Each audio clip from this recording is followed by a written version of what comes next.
Assalamualaikum warahmatullahi wabarakatuh. Perkenalkan, nama saya Susilo Bambang Yudhoyono. Di sini saya akan melakukan praktikum tentang cuaca dan iklim. Pada praktikum pertama, yaitu tentang klasifikasi iklim. Pengertian cuaca. Cuaca adalah keadaan udara di suatu tempat dalam waktu yang relatif singkat dan di area yang terbatas. Cuaca bisa berubah dari jam ke jam atau hari ke hari. Cuaca dipengaruhi oleh faktor seperti posisi matahari, tekanan udara, dan pergerakan angin. Iklim. Iklim adalah pola cuaca rata-rata yang berlangsung dalam jangka waktu yang lama atau sekitar 30 tahun atau lebih dan mencakup wilayah yang luas. Berbeda dengan cuaca yang berubah setiap hari, iklim menggambarkan kondisi atmosfer yang lebih stabil dan berlangsung lama. Iklim dipengaruhi oleh berbagai faktor seperti letak lintang, ketinggian, dan arus laut. Baik, di sini saya membuat kalender selama 12 bulan atau 1 tahun. Di sini saya hanya mengambil pada bulan Juli. Saya di bulan Juli hanya mengambil dari tanggal 1, 2, 3, 4, 5, 6, dan 7. Pada tanggal 1, cuacanya yaitu terang, 35 derajat. Tanggal 2 terang, 34 derajat. Tanggal 3 terang berawan, 33 derajat. Tanggal 4 berawan, 30 derajat. Tanggal 5 berawan, 31 derajat. Tanggal 6 terang, 33 derajat. Tanggal 7 terang, 32 derajat. Baik, di sini saya akan melakukan praktikum yang kedua tentang arus konveksi. Pertama-tama kita nyalakan dulu lilin. Setelah lilin menyala, kita masukkan kotak konveksi, di mana kotak ini terdiri dari 2 cerobong, yaitu cerobong A dan cerobong B.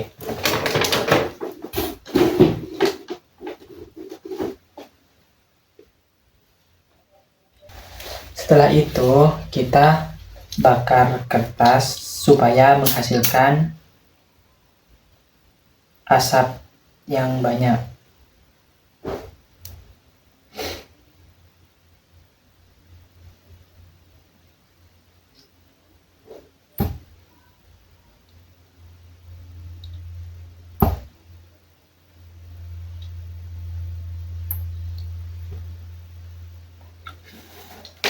Setelah itu kita masukkan asap ini di cerobong A. Kita tutup dengan menggunakan kain yang tebal. Lalu kita pantau di dalam kotak konveksinya.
Asap dari kertas yang dibakar pada cerobong A turun ke bawah karena asap dingin memiliki massa jenis lebih besar sehingga bersifat lebih berat. Setelah asap dingin tersebut turun, ke dalam kota, asap itu kemudian terkena udara panas dari lilin, sehingga menjadi lebih ringan. Akibatnya, asap yang telah panas tersebut bergerak naik menuju cerobong B.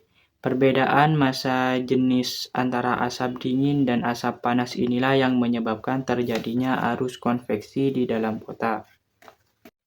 Baik, di sini saya akan melakukan praktikum yang ketiga tentang kotak tornado.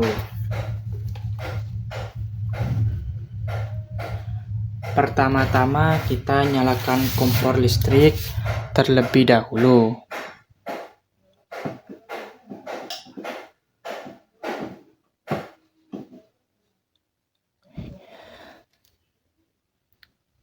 Setelah kita nyalakan kompor listrik, kita letakkan panci yang dangkal.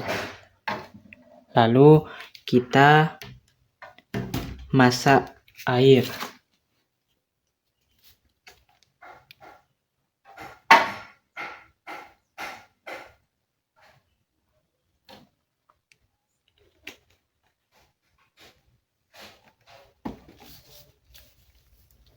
Kita tunggu hingga mendidih.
Setelah air mendidih, kita tutup dengan menggunakan kotak tornado.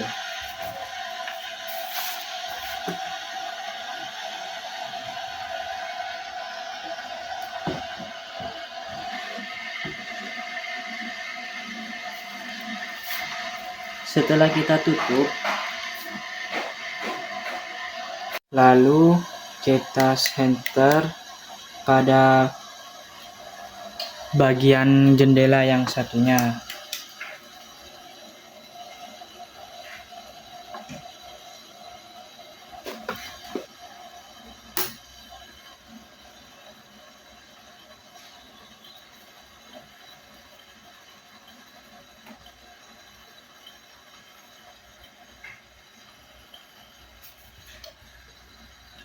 Lalu kita lihat di dalam kotak tornado.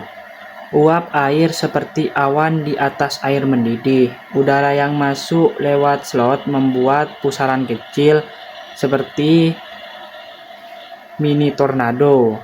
Mungkin di kamera tidak terlalu jelas, tapi sebenarnya di dalam itu seperti pusaran kecil.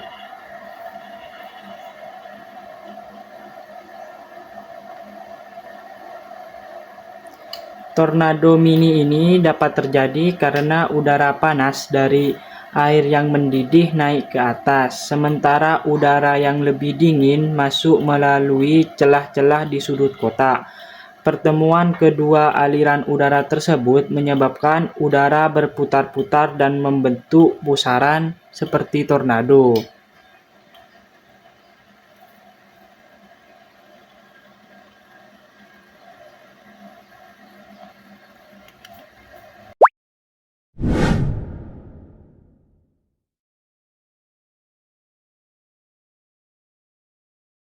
Halo teman-teman, di sini saya akan melakukan praktikum perlombaan penguapan. Nah, sebelum ke praktek, saya akan menjelaskan apa itu penguapan. Penguapan adalah proses perubahan zat cair menjadi gas atau uap karena penyerapan energi panas yang terjadi pada permukaan cairan seperti laut, sungai, dan danau. Proses ini merupakan bagian penting dari siklus air, di mana uap air naik ke atmosfer dan kemudian membentuk awan dan dapat dipercepat oleh panas, angin, dan luas permukaan yang lebih besar. Baik, cara yang pertama saya akan mencoba dengan nampan. Pertama, kita masukkan air ke dalam gelas sesuai ukuran yang sudah tertera. Kita tuang air.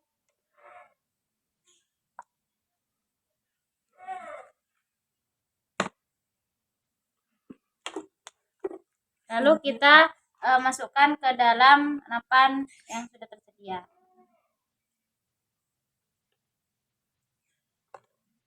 Lalu kita tunggu selama 30 menit.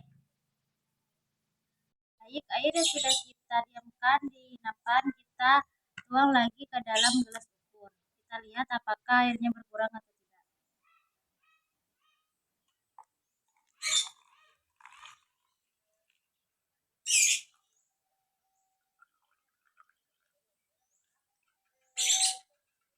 Bisa kita lihat ya, airnya berkurang sedikit. Jadi air yang kita taruh di atas nampan lalu kita biarkan selama 30 menit itu bisa berkurang. Mengapa itu terjadi? Karena air yang dituangkan ke wadah lebar memiliki area kotak besar dengan udara. Semakin luas permukaan air, semakin banyak molekul air yang bisa menguap pada waktu yang sama. Baik, selanjutnya saya akan melakukan cara dengan merebus air. Alat dan bahannya juga sama, ada gelas ukur, air, dan juga teko listrik. Pertama, kita akan masukkan air ke dalam gelas yang sudah diukur. Lalu kita masukkan ke dalam teko.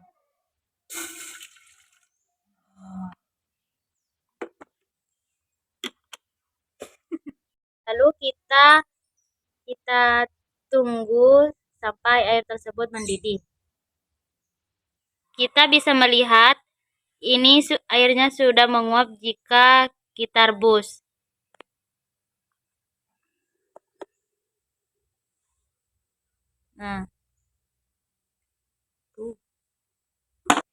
Nah, jadi air yang dipanaskan akan cepat habis dan menguap. Baik, selanjutnya saya akan melakukan cara yang ketiga, di mana menggunakan kipas angin. Sudah kita taruh di nampan, lalu kita hidupkan kipas.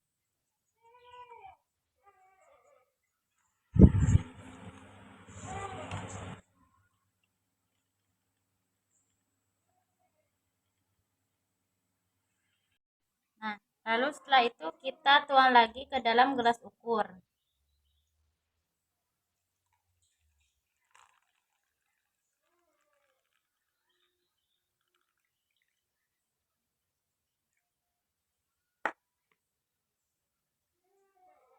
Jadi kalian bisa lihat ya, kalau eh, air kalau kita kipas itu bisa mengurang, tetapi lebih eh, lebih lama penguapannya. Baik, selanjutnya saya akan melakukan praktikum 2 suhu, di mana alat dan bahannya ada termometer, kain, dan juga air. Langkah pertama, saya akan membungkus ujung termometer dari salah satu termometer ini dengan kain yang sudah saya basahi. Nah, baik, ini kain yang sudah saya basahkan. Lalu kita tutup ujung termometer ini dengan kain yang sudah basah. Seperti ini ya teman-teman. Lalu kita amati dua termometer ini. Nah, setelah saya amati, termometer yang kainnya basah mengukur suhu lebih rendah dibandingkan termometer yang kering. Nah, itu terjadi karena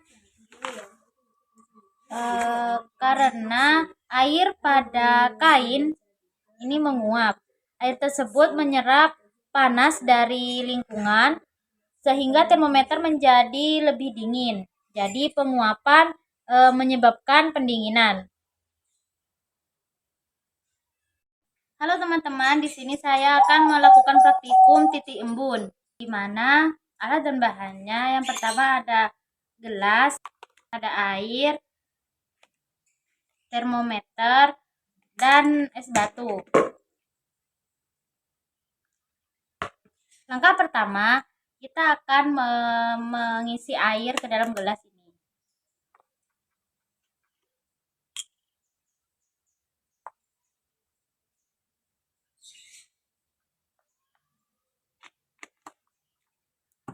Selanjutnya kita akan kasih es batu.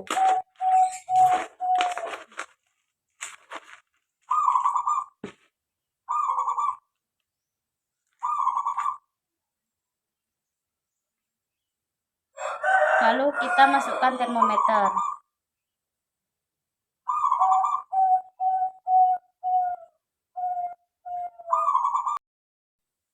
Nah, jadi teman-teman bisa lihat ya, ini tuh mengembun dan di termometer tertera jelas LO derajat Celcius, di mana jadi suhu ruang itu kurang lebih 32 derajat Celcius.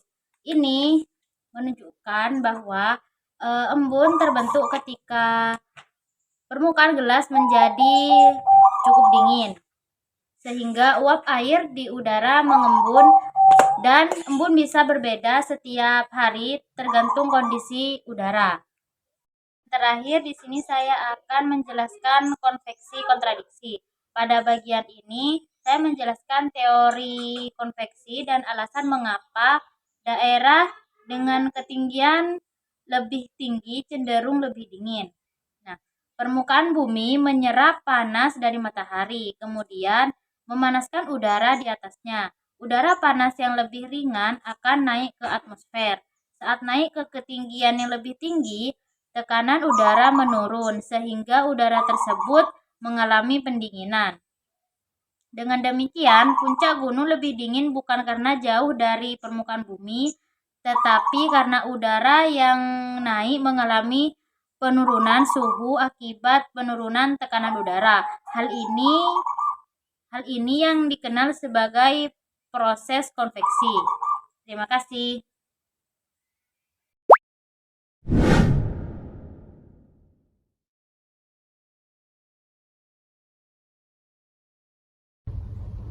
Pada kali ini kita akan belajar mengenai peristiwa terjadinya 4 musim, di mana di sini terdapat bola lampu yang berfungsi sebagai matahari, sedangkan di sisi kanan saya ada globe yang dimana berfungsi sebagai bumi. Kemudian selanjutnya yang paling penting, poros kemiringan bumi itu sekitar 23,5 derajat. Nah, akibat dari kemiringan tersebut membuat sebagian besar dari beberapa wilayah di globe ini, di bumi, mendapatkan sejumlah cahaya yang berbeda-beda setiap tahunnya.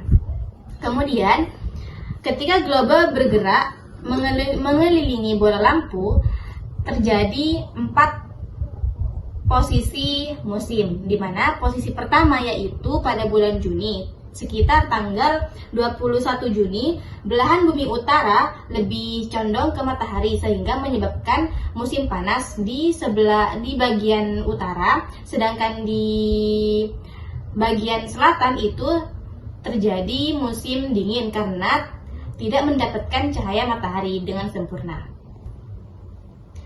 Kemudian di posisi kedua yaitu pada bulan Desember.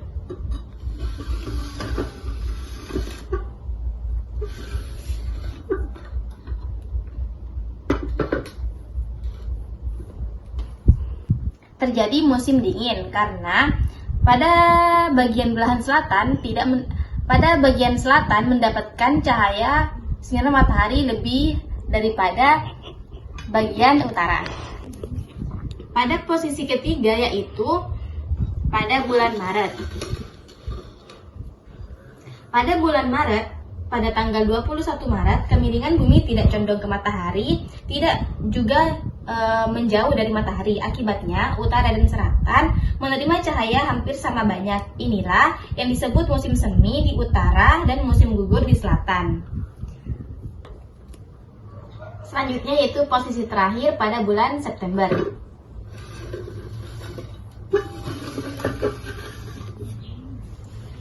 Hal yang sama terjadi di sekitar 23 September, cahaya matahari kembali seimbang untuk kedua belahan bumi. Di sini terjadi musim gugur di utara dan musim semi di selatan. Selanjutnya, bagaimana kemiringan bumi mempengaruhi musim? Nah, kemiringan bumi mempengaruhi musim karena seperti halnya di bulan Juni pada bagian utara lebih condong ke matahari. Hal ini menyebabkan pada bagian bumi utara itu terjadi musim panas. Kemudian pada bagian selatan itu menjauh dari matahari, akibatnya musim pada bagian selatan ini yaitu musim dingin. Selanjutnya itu mengapa pada bulan Juni matahari tampak lebih tinggi di belahan bumi utara? Karena pada posisi Juni utara sedang miring menuju matahari, jadi sudut datang cahaya lebih tegak dan matahari tampak lebih tinggi. Nah, kemudian mengapa matahari tampak rendah di belahan bumi selatan pada Juni? Karena selatan sedang menjauh dari matahari, cahaya datang lebih miring sehingga matahari tampak lebih rendah dan terasa lebih dingin. Yang terakhir yaitu bagaimana kombinasi kemiringan dan gerak orbit menyebabkan musim. Kemiringan bumi menentukan bagian mana yang menerima cahaya paling langsung. Kemudian, gerakan bumi mengelilingi matahari atau revolusi membuat posisi miring itu berubah-ubah sepanjang tahun. Gabungan keduanya menciptakan 4 musim. Dalam percobaan ini, kita akan belajar mengapa bumi memiliki musim dan mengapa daerah tertentu lebih panas daripada yang lain. Ketika kita menyorotkan sinar lampu ke globe bumi yang miring, kita akan bisa melihat bahwa sinar matahari jatuh secara berbeda di setiap bagian-bagian bumi. Di daerah Khatulistiwa, sinar matahari datang lebih tegak dan langsung, sehingga energinya lebih terkonsentrasi dan membuat wilayah itu lebih hangat. Sebaliknya, seperti di daerah kutub, sinar matahari datang lebih miring sehingga menyebar ke area yang lebih luas. Nah, karena energi matahari terbagi ke dalam permukaan yang lebih besar, daerah kutub menerima panas yang sedikit sehingga suhunya lebih dingin. Ketika bumi bergerak mengelilingi matahari dengan posisi yang selalu miring, bagian-bagian bumi tertentu akan lebih condong menghadap ke matahari pada waktu tertentu. Pada saat belahan bumi utara itu condong ke arah matahari, wilayah itu akan menerima sinar lebih langsung dan juga mengalami musim panas. Di sisi lain, sementara belahan bumi selatan menerima sinar miring dan mengalami musim dingin. 6 bulan kemudian, keadaan berbalik. Hal ini menjelaskan mengapa posisi bumi yang miring dan peredarannya mengelilingi matahari menyebabkan terjadinya 4 musim di berbagai belahan dunia. Kemudian, percobaan sinar langsung dan miring ini membantu kita memahami bahwa bukan jarak bumi ke matahari yang menyebabkan musim, melainkan sudut datangnya sinar matahari yang mempengaruhi banyaknya energi panas yang diterima suatu wilayah. Pada kali ini kita akan membuat miniatur hujan, awan, dan juga angin. Di sini ada toples kaca, terus juga di sini ada air panas, di sini ada es batu yang dipecah-pecahkan. Nah, kemudian tuang air panas sekitar 2 cm ke dalam toples kaca.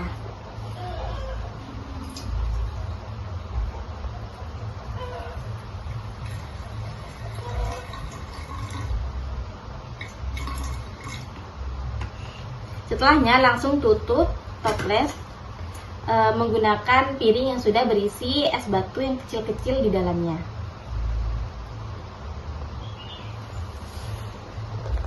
Bisa kalian lihat, ini di sini sudah ada uap-uap yang menyerupai bentuk angin.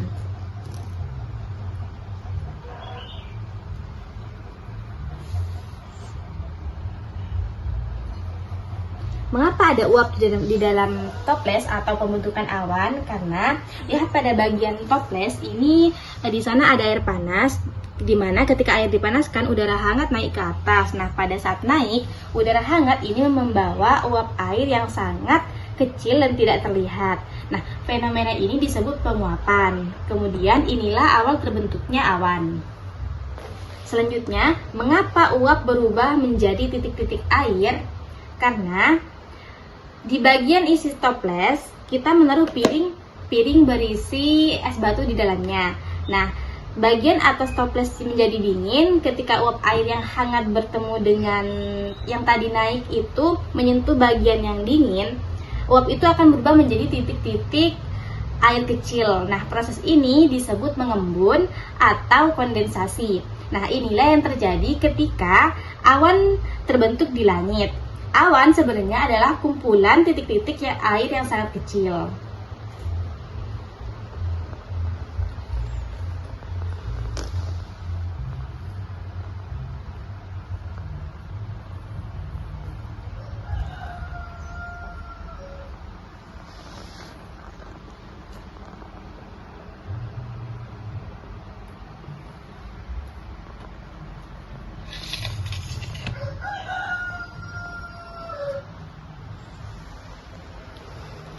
Kemudian, mengapa ada air yang jatuh seperti hujan?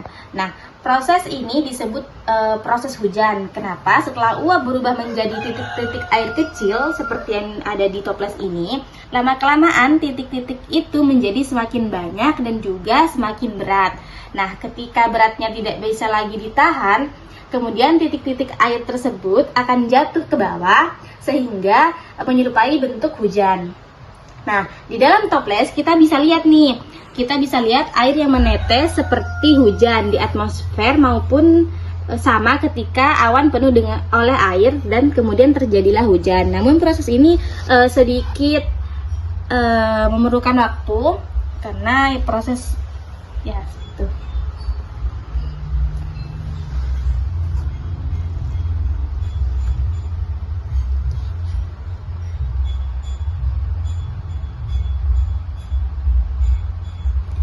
Kemudian yang terakhir, dari mana datangnya angin atau perubahan udara? Nah, datangnya angin ini terjadi karena pergerakan udara dari tempat yang dingin ke tempat yang hangat. Nah, kita bisa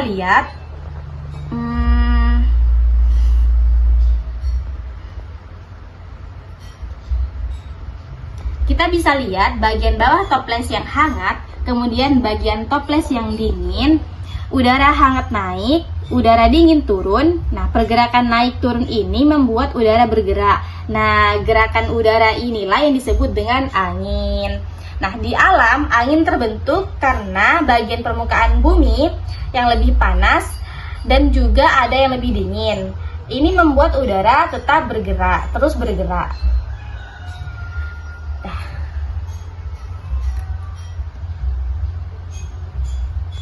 Di eksperimen ini kita bisa melihat 3 proses peristiwa penting dalam cuaca. Yang pertama yaitu awan terbentuk ketika uap air naik dan mendingin. Kemudian yang kedua, hujan turun akibat dari ketika titik-titik air di awan semakin berat.